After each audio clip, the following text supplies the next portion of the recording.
네, 안녕하세요. 설일기입니다. 오늘은 이제 목요일이 다 끝났고, 너무 오늘 하루 고생 많으셨습니다. 이제 금요일 하루만 일하면은, 이제 토요일이 기다리고 있습니다. 다들 화이팅 하시기를 바라고요.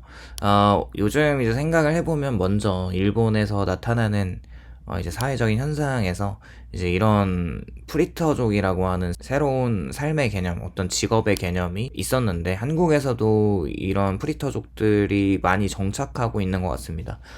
사실 프리터족은 직장에 다니지 않고 알바를 하면서 생계를 유지하는 사람들을 지칭하는 말이기도 한데요. 일단은 왜 그런 사람들이 생겨났는지에 대한 생각을 해보자면, 특히 구급 공무원분들이 처음 이제 공무원 시험에 합격을 하시고 한 달치 월급을 받고 명세서를 보면은 통장에 한 180만 원 정도 안 되는 돈이 찍혀 있는 그런 것을 보면 차라리 그냥 편의점 알바를 하면서 사는 게 나을 수도 있겠다, 뭐 이런 밈 같은 게 돌기도 했었죠. 그런데 뭐 사실 그런 얘기하면서 절대 공무원을 그만두지는 않는데, 그렇게 차라리 알바 몇 개를 돌리면서 생계를 유지할 수 있을 정도로 직장에서 받는 스트레스보다 덜하게 이제 정신적인 노동을 하고 돈을 벌 수 있는 것이 장점이라고 생각하는 것 같습니다. 한국 사회에서 이제 월급 200만 원은 사실상 기본 생계비조차 흔들리는 수준이기도 하고, 높은 집값이나 교통비나 식비나 각종 고정비가 들어가고 교육비, 그리고 이런 것들을 감당하기에는 말도 안 되게 터없이 부족한 금액이기도 하죠. 그래서 이제 월 200만 원을 받을 바에는, 스트레스를 받고 일할 바에는 그냥 알바 몇 개 여러 개 더 뛰는 게 낫지 않나, 뭐 이런 생각이 자연스럽게 들 수도 있죠. 여기서 이제 200만 원은 실수령이라고 이제 설정을 했는데, 그렇게 생각을 해봤고, 보통 최근에 그래도 230만 원에서 250만 원 정도의 임금을 받는다고 하면 그 계약상에 이제 그렇게 적혀 있고, 4대 보험이나 이런 가처분 소득을 이제 계산을 했을 때 200만 원 초반의 급여를 받게 되니까요. 일단 그렇게 프리터적으로 자유롭게 살면서 돈 적당히 벌고 시간도 내가 주도하는 게 더 효율적이지 않을까라는, 이런 겉으로 보면 충분히 합리적인 주장으로, 특히 MZ세대와 N포세대가 겪는 임금이 정체되고 사회적인 불평등이 있고 뭐 계약직 인생에 고용이 불안정하는 이런 높은 스트레스를 고려하면 더욱 그렇기도 합니다. 그렇게 프리랜서로, 말만 좋은 프리랜서지만 이렇게 프리터적으로 되는 거죠. 하지만 문제는 단기적인 심리적인 그런 자유만 보고 장기적인 구조적 리스크를 간과하는 겁니다. 비로소 그때 이제 벌어지는 문제들이 있는데, 프리터족은 순간 이제 매력적으로 느껴질 수는 있어요. 그렇지만 5년에서 10년, 뭐 20년의 시간을, 시계열을 길게 늘어뜨려서 시간축으로 봤을 때 이제 그때 불평등이 강화되고 불안정성이 심화시키는 선택이 될 수 있습니다. 일단은 프리터족들이 가장 치명적인 리스크는 알바, 뭐 단기 노동은 경력을 사회에서 인정해주지 않는다는 점이고요. 그렇게 시간이 흘러도 경력이라는 자산이 엄청난 그 시간의 누적으로 되는데 이 경력이 없어집니다. 그렇게 프리터족의 가장 큰 문제는 경력의 누적이 지속적으로 인정받지 않는다는 점이고, 정규직이나 또는 명확한 커리어 트랙이 있는 직장에서는 뭐 자산이 사실 쌓이잖아요. 뭐 심지어 중소기업에서도 5년 정도 일을 하면 그래도 중견으로 갈 수 있는 도전을 할 수 있고, 더 높은 티어의 같은 산업에서 경력을 인정받으면 레벨업을 할 수 있는 것처럼. 그런데 그렇게 시간이 쌓이면서 직무 경력과 산업 내 네트워크도 이제 쌓이고 인맥들도 생기게 되고, 직무 스킬이나 승진 이런 것들이 증가하고 직무 전문성과 이직할 때 인정되는 경력의 포트폴리오가 생기는데, 반면에 프리터족은 대부분 동일한 시간에 노동을 반복할 뿐이고 업무 난이도가 상승하지 않고 업무 숙련도도 이제 경력으로 사실 인정되진 않습니다.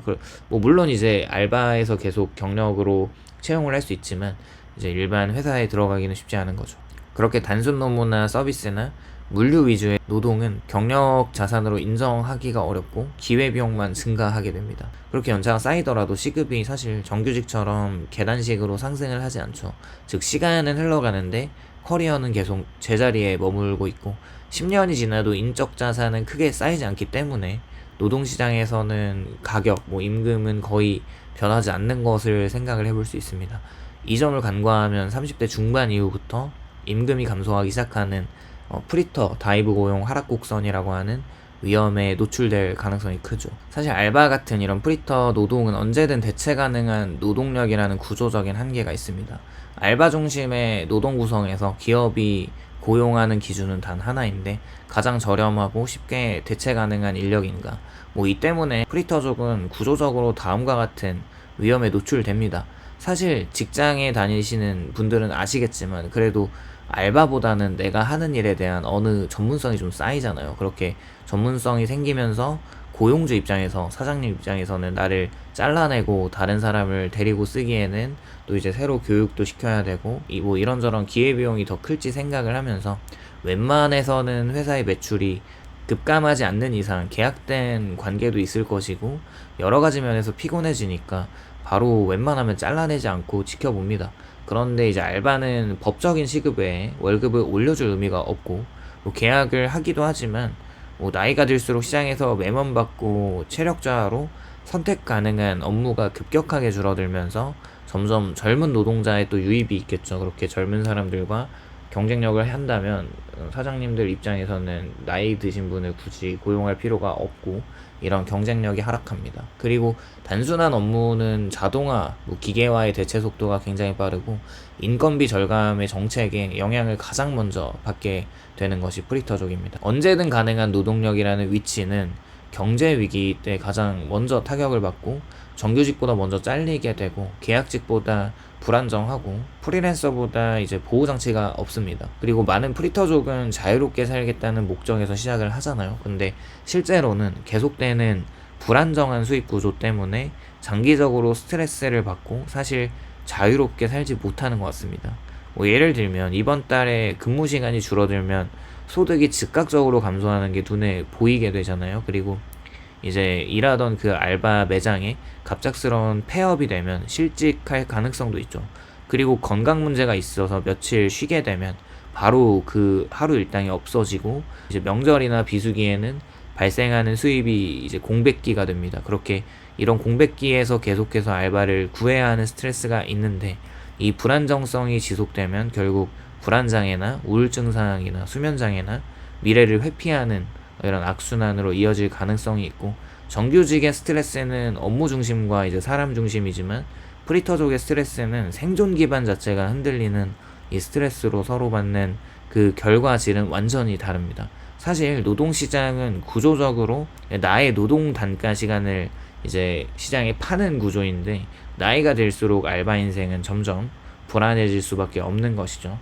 그렇게 프리터족의 핵심 수입 모델은 시간이고 돈이라는 건데 시간당 노동으로 수입을 얻는다면 중요한 문제는 이 시간의 물리적인 한계입니다. 하루 8시간을 뛰든 10시간을 뛰든 몸은 점점 피로해지고 체력은 고갈되면서 특히 30대 중후반과 40대에 들어가면 장시간 서서 하는 노동이 불가능해지고 야간 근무는 어려워집니다. 그리고 체력 소모가 큰 업무에서 배제된다면 일할 수 있는 시간 자체가 줄어들게 되는데 결국 수입이 불가피하게 하락할 수밖에 없는 구조입니다. 그런데 살아가는데 또 필요한 비용은 계속 오히려 증가합니다. 건강검진이나 병원비나 체력 유지를 하는 비용 등 시간을 파는 구조가 젊을 때는 유효한 모델이지만 노화가 진행되는 생리적 조건과는 맞지 않습니다. 또 이제 사회보험 구조가 굉장히 취약한데 노후와 질병 리스크가 폭발하는 시기에 프리터족이 가장 크게 맞닥뜨리는 위험은 사회안전망의 부재입니다. 일단은 국민연금이 없죠. 정규직도 연금이 부족한 시대에 프리터족은 대개 보험료를 꾸준하게 납부하기가 어렵고요. 불규칙한 소득은 납부를 할 수가 없고 일반 직장인들은 강제적으로라도 월에 어느 정도 비율로 납부를 하지만 결국 납부 기간이 부족해서 기인하는 연금 수령액이 거의 없습니다. 나중에는 최저 생활비조차 못 미치는 노후자산 형성과 건강보험 측면에서는 알바로만 살면 보험료를 본인이 온전히 부담을 해야 하고 소득 변동은 즉 체납 위험과 보험료 부담이 증가하고 만약 병원비 리스크가 커지는 시기에는 굉장히 아찔하고 위험합니다. 이렇게 병원에 한번 오래 입원하면 인생이 무너지는 정도의 구조로 바뀌게 되는 것이죠. 이게 건강보험의 현실이고 이런 것뿐만 아니라 금융 시스템에서 매우 불리한 위치에 있으니까 불규칙한 소득은 신용점수가 낮아지는 결과와 주택담보대출이나 전세대출 같은 심사의 통과 자체가 어렵습니다. 사실 월세 비중이 계속 증가하면서 장기적인 재산 형성이 어렵고 갑작스러운 지출 발생 시 대응력이 부족해지는데, 이 말은 곧 장기적으로 사회계층이 상승하는 소위 계급이동 경로 자체가 차단된다는 의미이고, 정규직 월급이 한 200만 원은 적어도 신용을 증빙할 수 있는 소득이지만 알바 소득은 증명이 어렵고 안정성도 없습니다. 그렇게 프리터족의 자유는 착시일 뿐이고 실제 삶은 더 얽매일 수밖에 없다는 거죠.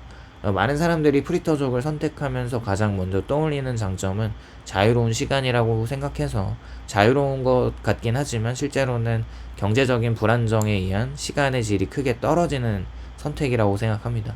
정규직의 시간은 고정되어 있지만 프리터족의 시간은 언제든지 나와야 하는 시간이 됩니다. 결론적으로 월 200만 원을 벌 바에는 알바나 하지 뭐 이런 생각은 단기적인 감정의 산물이라고 생각을 하고, 비록 월 200만 원이 적지만 프리터족을 선택하는 것은 장기적으로 훨씬 위험한 전략이라는 것을 생각해보면 좋을 것 같습니다. 오늘은 이런 프리터족에 대한 극현실의 이야기를 좀 해보았고요. 오늘도 영상에 공감이 되신다면 좋아요와 구독을 부탁드립니다. 감사합니다.